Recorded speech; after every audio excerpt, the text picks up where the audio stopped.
Ladies and gentlemen, welcome to another edition of Driving Perilously, the show in which we turn on the camera and talk about what it is that's going on. What it is that's going on is we are in that time of year between Valentine's Day and St. Patrick's Day, in which I ask myself again, why do we say Valentine's Day but not Patrick's Day? And we don't. I don't get it. So we can say St. Valentine's Day, and we can say St. Patrick's Day, and we can say Valentine's Day, but nobody ever says Patrick's Day. So what is the difference, ladies and gentlemen? What is the difference? Valentine and Patrick are both saints. There are, hundreds of saint days. Those two saint days have made it into the modern calendar, but they don't have the same name specifications. You can't say Patrick's Day, you have to say St. Patrick's Day, but you can say Valentine's Day. And more recently, I've been dismayed when people say Valentine's Day.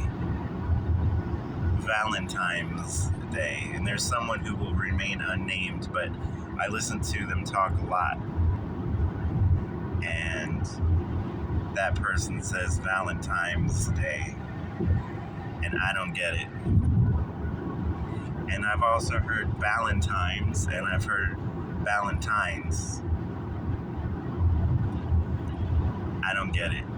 But we know that language changes, and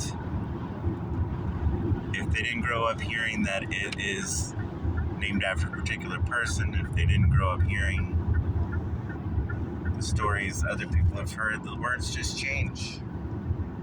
Like today I ran into the word persuadance. That's, I know what they meant, but they meant persuasion.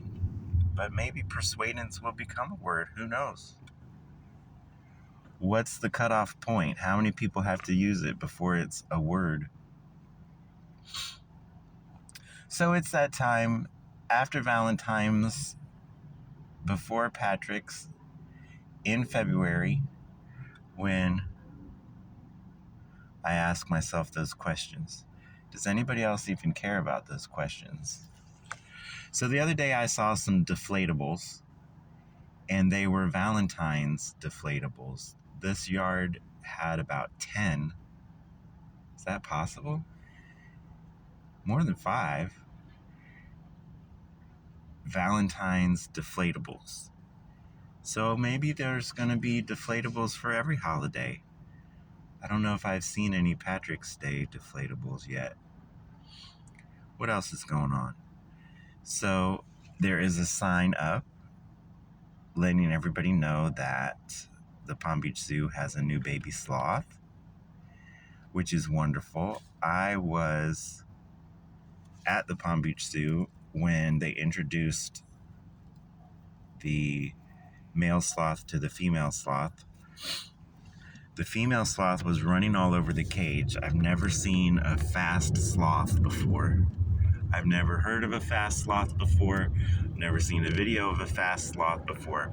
But this girl sloth was running all over the cage, climbing all over the walls and ceiling of the cage.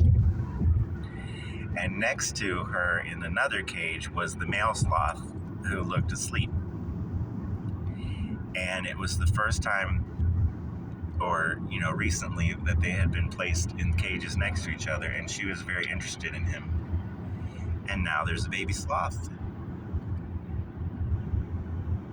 So I hope everybody goes to visit the baby sloth, but I just want to point out that we had 33 births last year. A lion, a giraffe, 2 or 3 rhinos maybe, 7 wildebeest, 33 in total. 2 monkeys, rigatoni and gnocchi. 33 births, ladies and gentlemen, 33 births. So come out and support, and maybe more babies will be born next year. But there was a recent year where we had 31, and that was celebrated as a big year.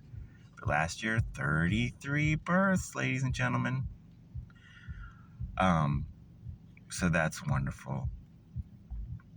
Hope everybody's doing well in this time before St. Patrick's Day, and we'll catch you on the next one.